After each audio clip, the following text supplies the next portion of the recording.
Chega mais, o Jornal Toda Hora está no ar e hoje nós temos um resumo completo das notícias que você não pode perder para começar muito bem essa semana. Acompanhe conosco e fique muito bem informado. Vamos começar. A inflação na Argentina caiu para o nível mais baixo desde julho de 2020. Os dados foram divulgados nesta última semana.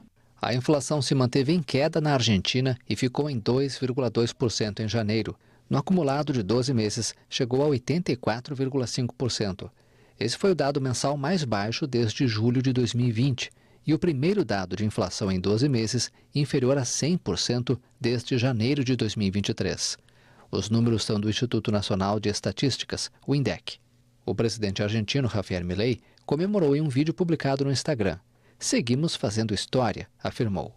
A alta de preços foi puxada pelo setor de restaurantes e hotéis, com 5,3% em plena temporada de férias dos argentinos, enquanto no extremo oposto apareceu o setor de peças de vestuário e calçados, que registrou queda de 0,7%. O viés de baixa da inflação se manteve nos últimos 13 meses sob o mandato de Javier Milei, que implementou um ajuste fiscal e um corte de gastos públicos. Com sua política econômica, o governo conseguiu o primeiro superávit fiscal anual desde 2010, mas, por outro lado, se consolidou uma recessão e no primeiro semestre houve um salto de 11 pontos na pobreza, que afetou 52,9% da população. Há indícios de que esse índice tenha diminuído no segundo semestre. A queda da inflação, no entanto, não tem o mesmo impacto na vida de todos os argentinos, muitos deles afetados pela queda anual na atividade dos setores de construção, indústria manufatureira e atacado e varejo.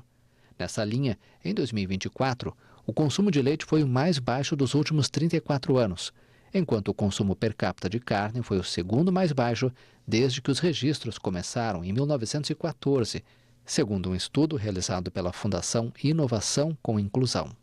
O ex-policial penal bolsonarista Jorge Guarunho foi condenado a 20 anos de prisão.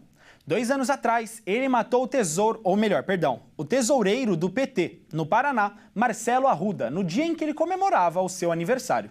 O ex-policial penal Jorge Guarunho foi condenado a 20 anos de prisão por homicídio duplamente qualificado, com motivo torpe e perigo comum, pelo assassinato do tesoureiro do Partido dos Trabalhadores de Foz do Iguaçu, Marcelo Arruda. O julgamento aconteceu no Tribunal do Júri de Curitiba, 2 anos e meio após a morte de Arruda. Ele foi baleado por Guarunho enquanto comemorava seus 50 anos de idade, em uma festa temática do presidente Lula e do PT. O júri popular foi presidido pela juíza Michele Pacheco Sintra Stadler, que ressaltou que o suspeito utilizou arma da União para cometer o crime. Ela destacou também que a intolerância política que Guarunho demonstrou com as ações e que por conta disso foi promulgada a Lei contra a Intolerância Política na data do assassinato. 9 pessoas, entre testemunhas, informantes e peritos, foram ouvidas no julgamento. Por último, o réu foi interrogado e deu a versão dele dos fatos publicamente pela primeira vez. O crime aconteceu em 9 de julho de 2022, quando Jorge Guarunho invadiu a festa de aniversário de Marcelo Arruda e os dois discutiram. Cerca de 10 minutos depois, o policial penal voltou ao local, armado, e disparou contra Arruda, que foi socorrido, mas não resistiu aos ferimentos. E a partir do mês que vem, todos os ovos comercializados no Brasil terão data de validade. Segundo o Ministério da Agricultura e Pecuária, a intenção da medida é aumentar a segurança alimentar do produto. Quem vai às compras hoje encontra as caixas de ovos marcadas com a data de validade. Mas existem muitas denúncias de que, nas embalagens, existem produtos já vencidos. A data, desde a produção, deve ser de 26 dias.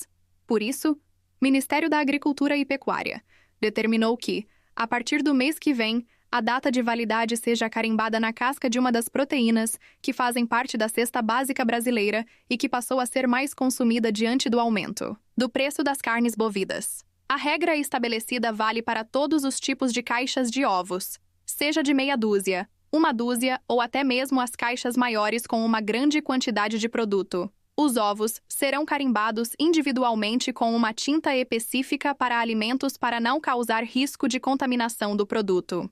Além da validade, os ovos também serão identificados com o número de registro do estabelecimento produtor. Segundo a Associação Brasileira de Proteína Animal, O país é o 7º maior produtor de ovos do mundo. São mais de 50 bilhões de unidades produzidas por ano, quase 3 milhões de toneladas consumidas.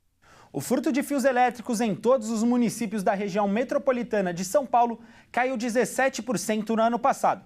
Consequência essa da política da Enel, a empresa de energia que atende a região. A queda no número de casos é fruto de ações diretas da Enel, empresa responsável pela distribuição de energia em São Paulo, e de cooperações da empresa com o poder público e com as polícias. Uma das medidas que garantiram essa redução foi a troca de tampas de ferro por modelos de concreto, que precisam de ajuda de um guindaste para serem levantadas. Além disso, houve um aumento no policiamento em áreas com maiores casos de furtos na cidade. Mas os bairros como a Casa Verde, na zona norte da cidade, ainda lideram o ranking com mais furtos na capital paulista. Quase 18% de todos os casos de furtos de cabos de energia. As medidas de prevenção tiveram ligação direta com uma CPI aberta em 2024, que investigou o furto de fios e cabos de São Paulo e seu mercado paralelo, já que o cobre é um metal valorizado. Os receptores compram o material a preços baixos e revendem a empresas e fábricas, que utilizam o material para a produção de novos fios e cabos que, em muitos dos casos, estão fora de conformidade com padrões de qualidade e segurança. As vendas do varejo fecharam ano passado em alta de 4,7%. O número divulgado pelo IBGE não inclui os automóveis, material de construção e o atacado do setor alimentício. Quando estes setores são incluídos, a alta cai para 4,1%. Apesar do resultado positivo no mês de dezembro, quando acontece o comércio de Natal, as vendas caíram por 0,1%. Bom, gente, por hoje é só. Mas se você não conseguiu acompanhar todas as nossas edições, seja meia-noite, 1h35 e 2h50, elas já estão disponíveis no nosso YouTube. É só dar um pulo lá e se inscrever e ficar por dentro de todas as notícias quentinhas. Vale lembrar que aqui na HIT a notícia não para. E às 9 horas da manhã nós voltamos com mais uma edição. Até amanhã, boa segunda e até a próxima. Tchau, tchau!